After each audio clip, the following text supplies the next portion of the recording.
So, live update namin ngayon ay kanina may practice, nag-attend si Lia ng practice music instrument. Musical instrument ba?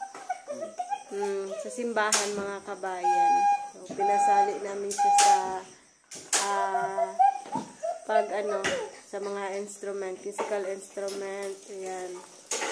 So, happy kami ni Papa na makitang matututo si Lian ng ganito. Tapos, guys, for the glory of God, ayan. Pinasali namin si Lian ng basic muna. So, ito yung first instrument na kailangan niyang matutunan bago siya mag ng ibang musical instrument. Recorder. Yung last time nag-order ako nito, mga kabayan, na-scam po ako sa Shopee.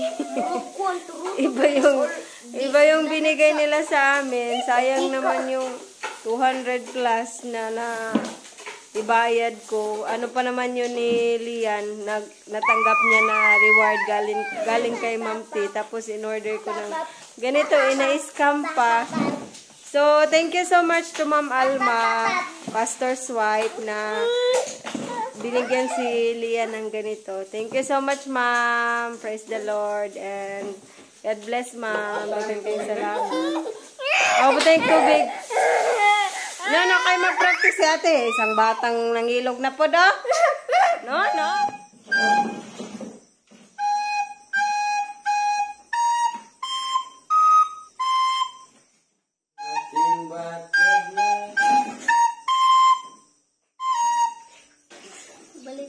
Balik. Sige lang. It's okay.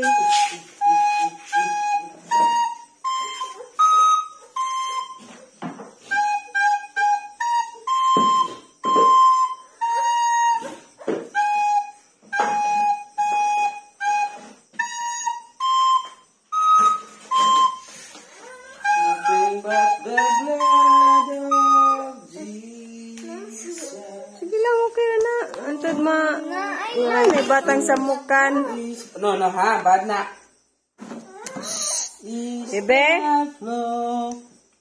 That makes me wild. Sige na.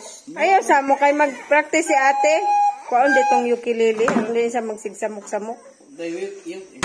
Ukulele ba nili yan sa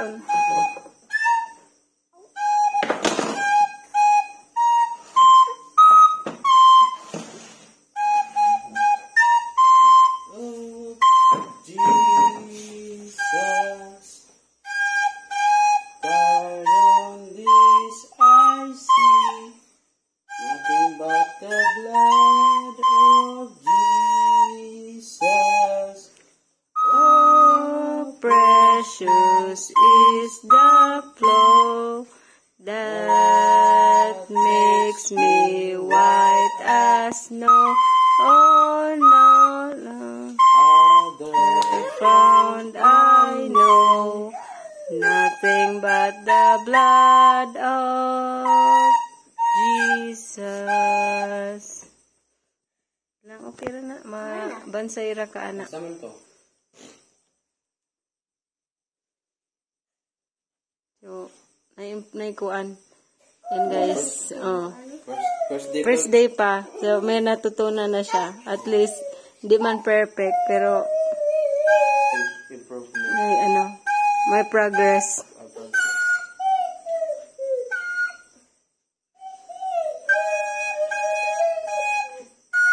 A few moments later. Tayo ng hapon. Ay, ayaw. Sa guli. Pasawal talaga itong aming bunso.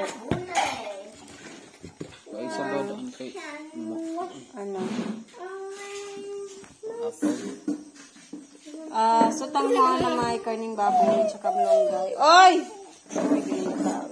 Sige na, let's pray. Pray. Close your eyes. Let's pray, Lord. Salamat Pinoon. Tagabion. Salamat kayo, Lord.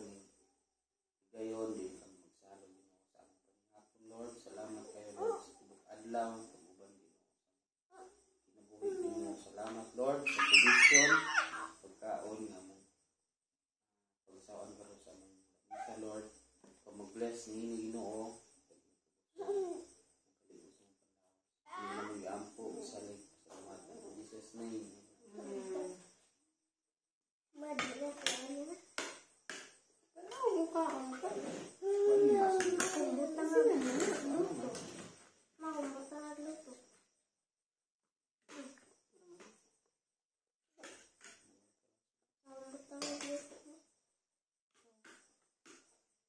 Hindi papalag na. Papa.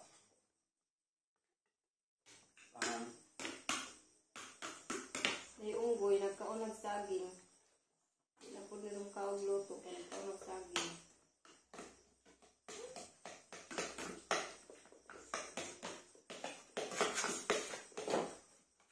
Naghanaan ng luto oy. Yun, ito yung mga tanang.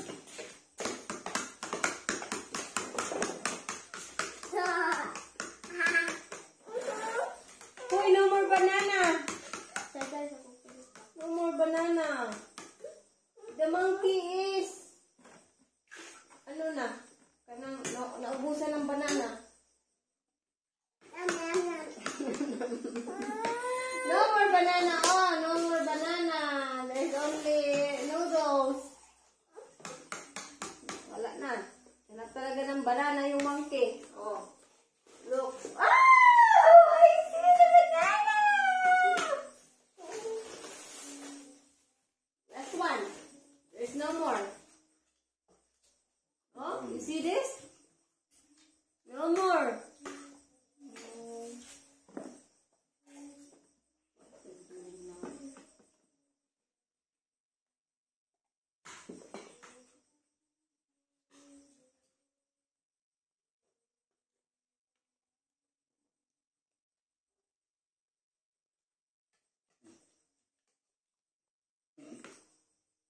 So,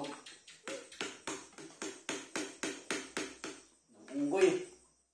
Unggoy yun.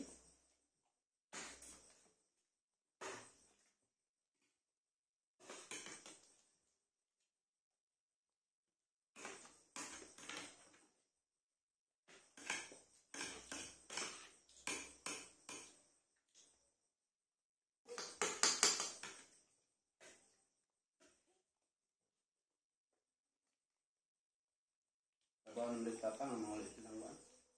Abang. Abang ulit ng atin. Yapin lang panit. Basta unggoy. Silang yung panit.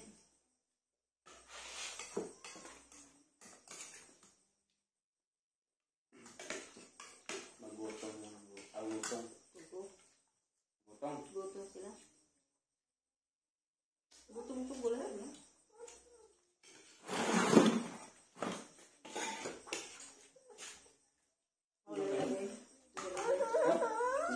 Gutong magkakak. Ipay ko magkakak. Water ko na siya. Please. Ibutang lang yung palit dito sa ang baboy.